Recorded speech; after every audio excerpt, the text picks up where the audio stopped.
Where am I? Help! Help! Welcome to hell. What's going on here? Well, I'm glad you asked. I've been sent here to ask you a few questions. Questions?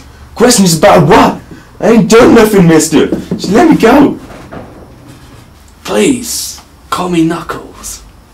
Look, Knuckles, if it's money you want, I can get it. Not right now, but I can get it, I swear to you.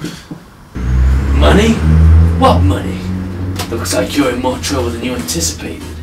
What the hell's all this about? Does the name O'Keefe ring any bells? O'Keefe? O'Keefe? I don't know any O'Keefe. Let me go! Sit tight, my friend. You ain't going nowhere. Looks like we're gonna have to do this the hard way. Refresh your memory a little. Looks like we're gonna have to play hardball.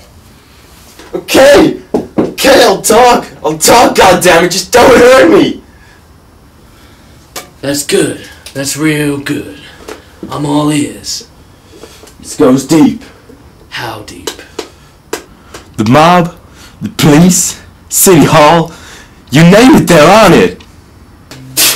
Crazy? I ought to slap you right now. Crazy? Yeah, it's crazy, and I'm stuck right in the middle of this crap! My heart bleeds. Now keep going. I don't know where she is, okay? I don't even know who kidnapped her. Paulie Oakes. His name is Paulie Oakes. He lives on the other side of town, past the bridge. And he sang like a bird.